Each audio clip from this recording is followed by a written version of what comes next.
क्या आपने भी टाटा मोटर्स के शेयर्स बाय किए हैं? नहीं तो क्या आप अभी बाय करने की सोच रहे हैं? क्या पिछले 4 सालों में टाटा मोटर्स ने जैसे 3 टाइम्स 4 टाइम्स पैसे बना के दिए, क्या अभी भी वो फ्यूचर में दे सकता है? अगर आपको ये सभी प्रश्नों के उत्तर चाहिए तो आप सही वीडियो देख रहे हैं। आज के इस वीडियो में हम टाटा मोटर्स के बिजनेस, उनके फंडामेंटल्स, उनके चार्ट एनालिसिस, टेक्निकल्स देखेंगे।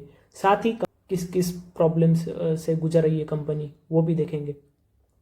चिंता न करें, यहाँ पर कोई टाइम पास नहीं होगा, बिल्कुल रिसर्च बताया जाएगा।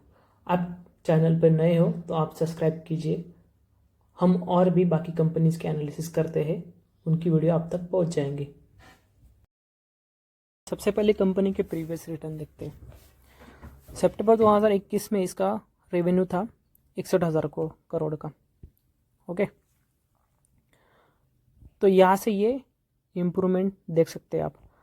दिसंबर 2022 में इसका 88,000 करोड़ का रेवेन्यू हो गया, और यहाँ पे आप नेट प्रॉफिट भी देख सकते हो, ये ऑलमोस्ट पॉजिटिव में आ गया 3,000 करोड़ का। इससे पहले ये निगेटिव में चल रहा था। तो यहाँ से कंटिन्यूसली कंपनी ने पॉजिटिव ग्रोथ दिखाई है, कंटिन्यूसली देख सकते हो आप। ठीक, इसको ग्राफ पे भी दे सकते हो। ठीक है, ये है यहाँ से दिसंबर 2022, उसका रिजल्ट जनवरी में लगता है, और जनवरी से ये कंटिन्यूसली पॉजिटिव में गया है। ये है वो प्रॉफिट का असर। दिसंबर 2022 का रिजल्ट आने के बाद ये जनवरी में रिजल्ट आता है, वहाँ से कंपनी ने कंटिन्यूसली ग्रोथ दिखाई है, क्योंकि प्रॉफिट भी कंटिन्यूसली ग्रो हुआ है, रेवेन्यू भी कंटिन्यूसली ग्रो हुआ है। कब तक? ये आपका दिखेगा मार्च 2024 तक, ऑलमोस्ट 14 मंथ, 14 महीने कंटिन्यूसली ग्रोथ दिखाई। यहाँ पे थोड़ा फॉल हुआ, बट अगेन ये गया ऊपर। तो इसके बाद यहाँ पे क्या हुआ, ग्लोबल सेंटिमेंट्स यहाँ पे बिगड़े हुए थे सारे, कि यूक्रेन रशिया वार था, इजराइल का वार था, तो इसके चलते थोड़ी दिक्कतें बढ़ रही थी कंपनी के लिए भी, क्योंकि जो एल्यूमिनियम ट्रांसपोर्ट होता है यहाँ से वहाँ कंट्री के बीच में, वो बीच में टनल में अटका हुआ था, या जो जहाज जाती है उसके ऊपर हमला किया था इन्होंने इजराइल के युद्ध के टाइम पे। सो उसके वजह से थोड़ा फीडबैक मिला था, वो आगे हम डिस्कस करेंगे। बट यहाँ से क्या हुआ कि ग्लोबल मार्केट डाउन जा रहा था, और इंडिया का भी मार्केट डाउन जा रहा था। आप देख सकते हो ये निफ्टी है। ओके, सो यहाँ से निफ्टी ने ऑलमोस्ट 11% का करेक्शन दिखा था। इसके चलते ये टाटा मोटर्स भी उसके इसमें आ गया। सो ये भी बहुत सारा करेक्ट हो गया। इसकी वजह बहुत सारी है, चाइना का जो रहेगा जो पैकेज, जिसके चलते इन्वेस्टमेंट बहुत सारी इंडिया से निकाल के चाइना में डाली गई एफआई में, जो फॉरेन इन्वेस्टर रहते। सो वो भी हम डिस्कस करेंगे आगे। बाकी ये स्टॉक कितना और गिरेगा ये हम बाद में डिस्कस करेंगे, पहले इसके फंडामेंटल्स देखते हैं। फंडामेंटल्स देखना बहुत ज़रूरी है। यहाँ पे क्वार्टरली रिजल्ट्स में आप देख सकते हो, जून 2024 तक ये ठीक ठाक था। यहाँ पे छोड़ दीजिए, यहाँ पे क्योंकि टैक्स नहीं दिया था, इसलिए 17,000 करोड़ गया था।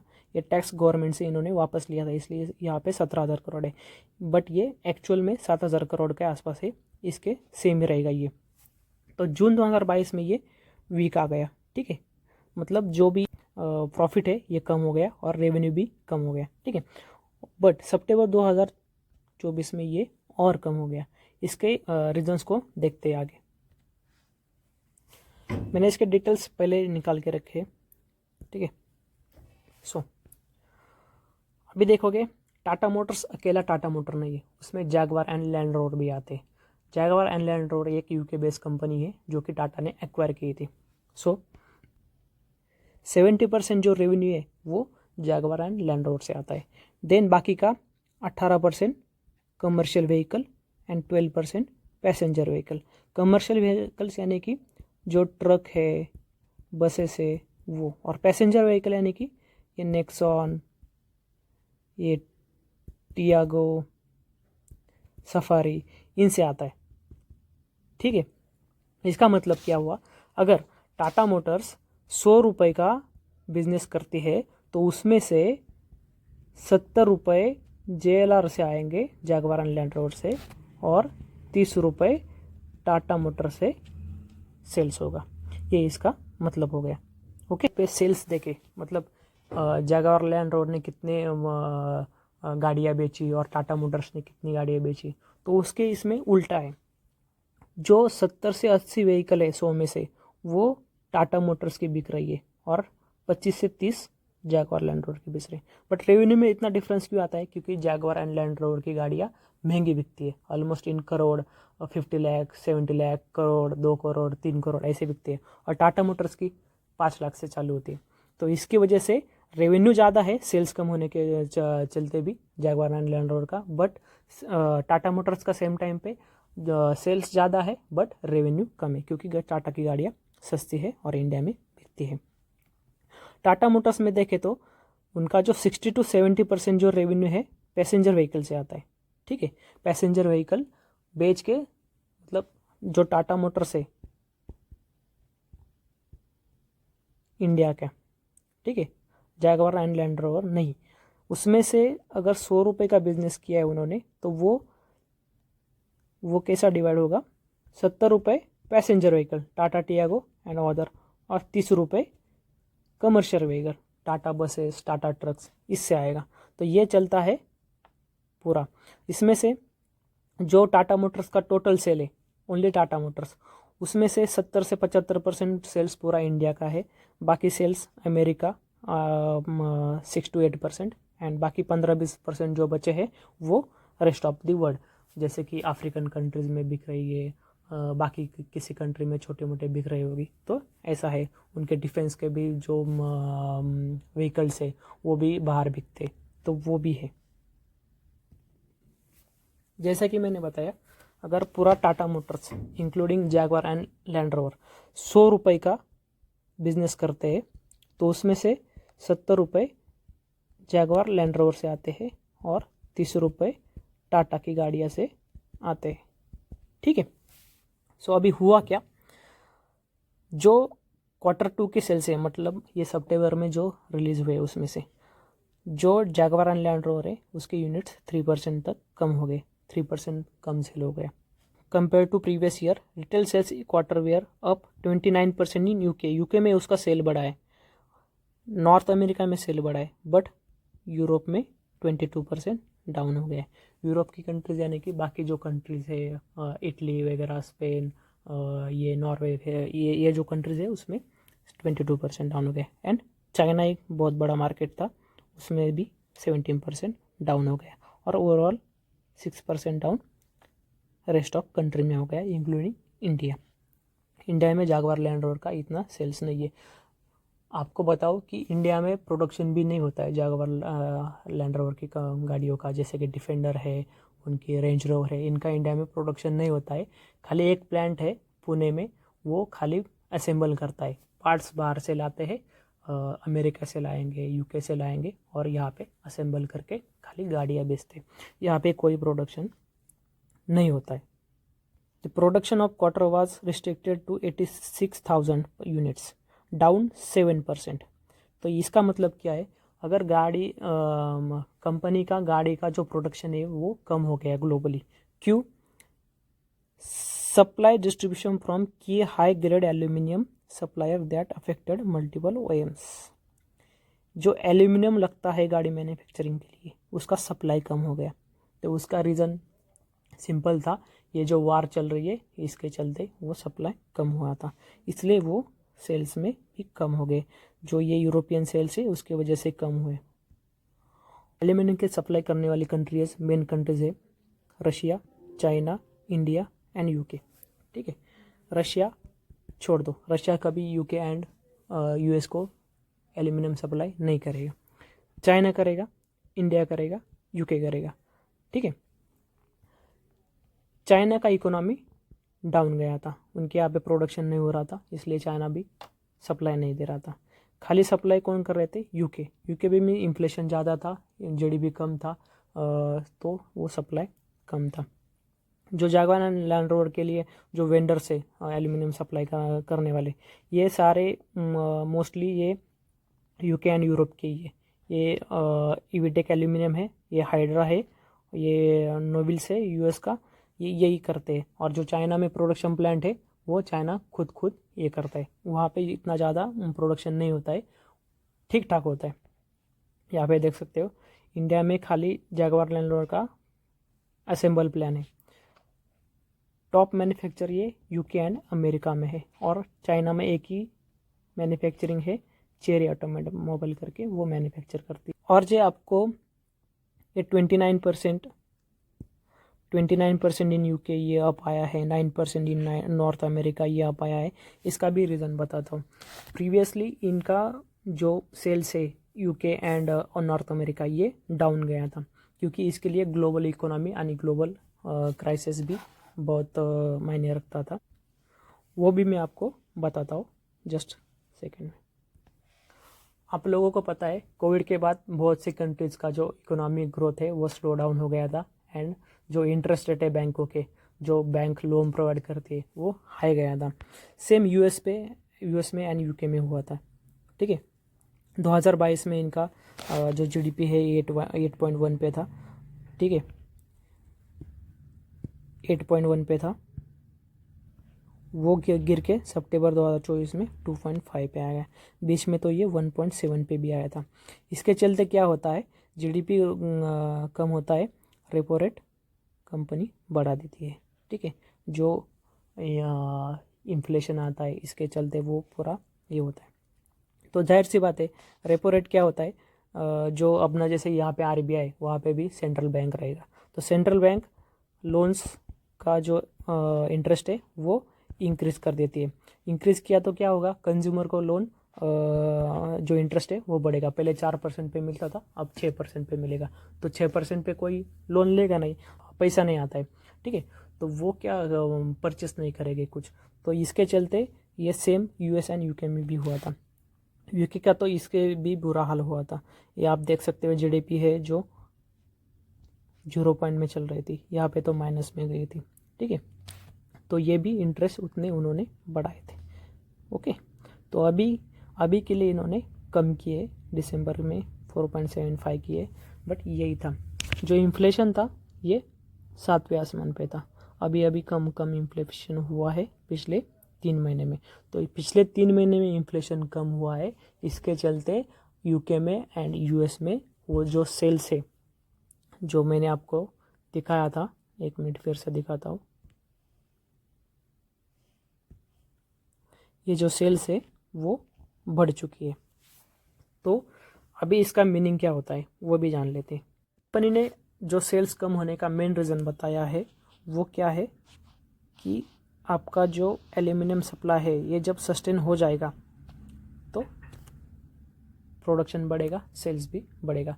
क्योंकि अभी के लिए उनके पास ऑर्डर बुक ज़्यादा है और सप्लाई कम है। मतलब जो प्री बुकिंग्स रहते हैं वो ज़्यादा है, वेटिंग पीरियड ज़्यादा है। ये जो इज़राइल का एंड यूक्रेन का वार चल रहा है, इसके वजह यूक्रेन का इतना इम्पैक्ट नहीं है, बट इज़राइल का है, क्योंकि इज़राइल के वार में जो यूएस है वो डायरेक्टली इन्वॉल्व है। वहाँ पे ज़्यादा पैसा जा रहा है उनका, और जो बीच का जो रूट है शिप्स आने जाने का, वो भी इज़राइल से पास से जाता है। तो इसके चलते वो सप्लाई में थोड़ा डिले हो रहा है, इसके चलते पूरा सीन हो रहा है। तो ये जब इज़राइल का जब ख़त्म हो जाएगा, स्लो डाउन जो शांत हो जाएगा युद्ध, तो आगे बढ़ सकते हैं ये। आप पूछेंगे कि अभी के लिए शेयर्स बाय करना चाहिए नहीं चाहिए, तो वो भी हम डिस्कस करते हैं थोड़ा, अभी का सिनेरियो कैसा रहेगा। फिर से हम टेक्निकल्स और फंडामेंटल्स देखते हैं कंपनी के। जैसे कि मैंने आपको बताया, यूरोप एंड यूएस में अभी बाइंग चालू हो गई है। जो रेपो रेट है, जो सेंट्रल बैंक के जो इंटरेस्ट रेट है वो कम हो रहे, थोड़े थोड़े कम किए, और भी नेक्स्ट 3-4 महीने में, 5-6 महीने में वो और कम करेंगे।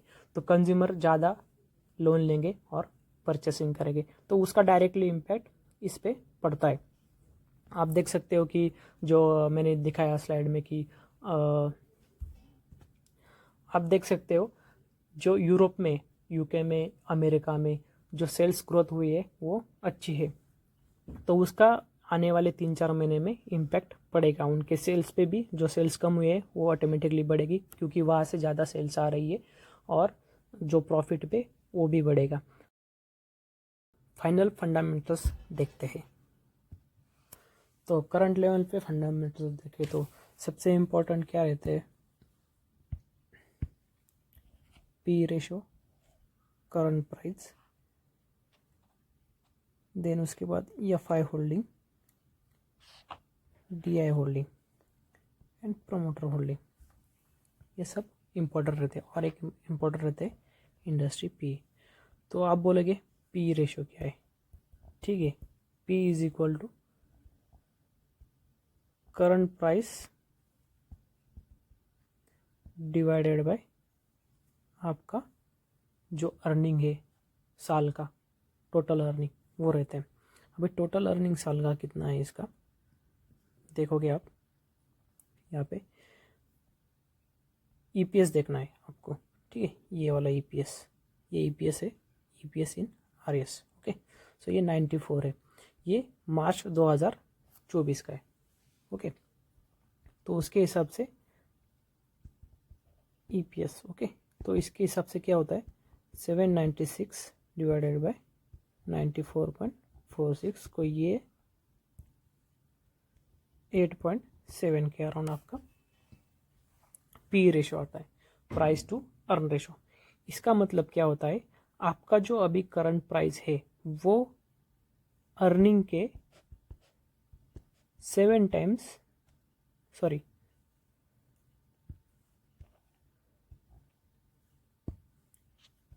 8.7 टाइम्स ज़्यादा ट्रेड कर रहा है, इतने गुना ज़्यादा, 8.7 टाइम्स ज़्यादा ट्रेड कर रहा है। बट ये जनरली सभी कंपनीज का ऐसे ही होता है, इसलिए जो पूरी इंडस्ट्री है उसका भी पी निकल जाता है। टाटा मोटर्स एक ऑटो इंडस्ट्री है, तो पूरे ऑटो इंडस्ट्री का मिला के एक पी निकल जाता है, जैसे कि महिंद्रा हो गया, आइशर मोटर हो गया, अशोक लीलैंड हो गया, मारुति सुजुकी, ये सब का मिला के एक इंडस्ट्री तैयार होता है और ये इंडस्ट्री का पी निकाला जाता है। वो पी, इंडस्ट्री का पी क्या है 18.8 है। तो ये जो अपना स्टॉक का पी है ये इंडस्ट्री पी से हमेशा कम होना चाहिए। तो ये 18.8 इंडस्ट्री पी है और 8.7 ये टाटा मोटर्स का पी है, तो ये गुड साइन है, ठीक है, ये एक गुड साइन है। नेक्स्ट आता है अपना F I and D I holding. तो एफ आई क्या होता है, फॉरेन इन्वेस्टर पोर्टफोलियो रहता है, जो कि बाहर के कंट्रीज वाले जो इंडिया में इन्वेस्ट करते हैं उनका इन्वेस्टमेंट पोर्टफोलियो एफ आई रखा रहता है। और डी आई जो रहता है वो इंडियन इंस्टीट्यूट रहते हैं, जो बड़े बड़े इंस्टीट्यूट है, म्यूचुअल फंड्स रहेगा या कोई बैंक्स रहते हैं, LIC रहेंगे, इनके जो फंड्स है वो DI में काउंट किए जाते हैं। तो इनका होल्डिंग कितना है टाटा मोटर्स के शेयर्स में, वो सबसे इम्पोर्टेंट रहते हैं, क्योंकि जब भी सेलिंग आती है या बाइंग आती है सबसे ज़्यादा बाइंग इनकी रहती है। और जो हम जैसे ट्रेडर्स है 1 लाख 2 लाख इन्वेस्ट करते हैं या 10 करोड़ भी इन्वेस्ट किए तो भी इतना फ़र्क नहीं पड़ता है, इतना मूवमेंट नहीं होता है। बट जो FI और DI बाइंग सेलिंग करते हैं तो वो करोड़ों में, हज़ारों करोड़ों में सेलिंग एंड बाइंग करते। सो इसलिए उनका जो होल्डिंग पैटर्न है, कितने शेयर्स होल्ड करके रखे, वो बहुत इंपॉर्टेंट हो जाते हैं यहाँ पे। तो वो देखते हैं हम। अभी के लिए क्या सीन है, अभी के लिए DI का होल्डिंग 16.8 है, FI का होल्डिंग 20 है एंड प्रोमोटर का 42 है। प्रीवियस जो आप देखोगे प्रीवियस ईयर का, तो उसमें था 18 FI का था और 15 DI का था, तो ये इंक्रीज हुआ है, ओके। तो ये एक गुड साइन है। बट अभी जो सेलिंग आया है, निफ्टी का जो सेलिंग आया 11% का करेक्शन और स्टॉक भी 30% करेक्ट हुआ है, तो इसमें अपडेट नहीं होता है ये जल्दी से, कितना FI ने सेलिंग किया है, कितना इसमें DI ने सेलिंग किया है। सो सिग्निफिकेंटली FI ने सेलिंग किया होगा इसमें, बट अपकमिंग डेज में FI बाइंग करेगी या नहीं करेगी ये हमें चार्ट बताएगा या फंडामेंटल्स बताएंगे। फंडामेंटल्स तो स्ट्रॉन्ग है, बट खाली दिक्कतें जो ग्लोबल टेंशन्स की है वो क्लियर हो जाती है तो ऑटोमेटिकली टाटा मोटर्स के फंडामेंटल ठीक ही है और वो करंटली वेरी लो PE पे ट्रेड कर रहा है, तो एक गुड साइन है। चार्ट पे देखते हैं। करंटली अभी ये स्टॉक 34% 35% करेक्ट हो चुका है, ठीक है। इसके पहले 2022 में ये स्टॉक 28% करेक्ट हुआ था। उसके बाद अपसाइड पे एक अच्छी खासी रैली दी थी, 2 टाइम 3 टाइम पैसा बना के दिया था इसने। आप यहाँ पे देख सकते हो, यहाँ से टूटा यहाँ तक, ओके। 156% रिटर्न दिया था इसने, ओके। देन इसके पहले देखोगे आप, ये कोविड का सेल ऑफ है, ठीक है।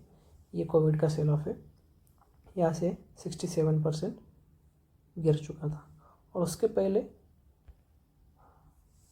ये जो 2017 की सेलिंग थी, ये बहुत बड़ी सेलिंग थी और लॉन्ग टर्म सेलिंग हुई थी। इसमें क्या हुआ था, 2017 में कंपनीज के सेल्स ठीक थे, बट प्रॉफिट्स बहुत सारे गिरे थे।